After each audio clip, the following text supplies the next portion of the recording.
கொஸ்டினை பாருங்கள். இது நிறைய கோட்பாடுகள்னு சொல்லி வார்த்தை வார்த்தையாக குறிப்பிட்டிருந்தா கூட நம்ம இந்த கோட்பாடுகள்லாம் டாக்டர் அப்படிங்கிறத கூட மீன் பண்ணாட்டா கூட இந்த ஆர்டிக்கல்லாம் என்னென்னு தெரிஞ்சால் ஆன்சர் ஈஸியாக பண்ணிட முடியும். இந்த 13ங்கிறது நம்மளுக்கு என்னென்னு முதல்ல தெரியணும். அதான் ஃபண்டமெண்டல் ரைட்ஸுக்கு முக்கியமானது. அடிப்படை உரிமைக்கு எதிராக எந்த ஒரு சட்டமும் என்ன செய்யாது, எதிராக இருக்கக்கூடிய எந்த ஒரு சட்டமும் செல்லுபடியாது. அதான் குறிப்பாக தெரியல. அதாவது இடைமறிப்பு மற்றும் பிரிவரும் தன்மை கோட்பாடுன்னு சொல்லுவாங்க. பிகாசி நரேன் அப்படிங்கிற வழக்கு ஒன்று வந்துச்சு. அந்த வழக்கில் சொல்லுவாங்க எக்லிப்ஸ் கான்செப்ட்னு சொல்லுவாங்க. அது அடிப்படை உரிமைகளுக்கு எதிராக உள்ள எந்த ஒரு சட்டம், முன்னைய சட்டம் பிந்தைய சட்டம் செல்லுபடி ஆகாது தான்.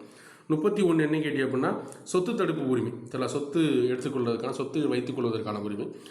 245 தெரியும். நம்மளுக்கு வந்து 3 பகுதிகளாக பிரிப்போம். சொல்லலாம், ஒன்று நிர்வாகம், சட்டம், அப்புறம் என்ன கேட்டி அப்படின்னா நிதி, 3 உறவுகளை பிரிப்போம்ல. அதில் 245 முதல் ஆர்டிக்கலாக வரும். சொல்லலாம், எந்தெந்த ஆட்சி அதிகாரத்தை மத்திய அரசு சட்டமேற்ற முடியும் அப்படிங்கிறத குறிப்பிடக்கூடியது.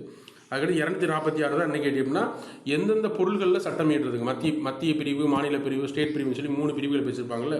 அதான் அந்த 3 பிரிவுன்னு சொல்லக்கூடியது. அந்த 3 பொருள்களை கூறக்கூடியது அந்த இது தெரியல. டேரெக்டாக அப்போ ஸ்கூல் புக்கில் அங்கேயும் இருக்கும், அந்த கான்செப்டில் இருக்காது.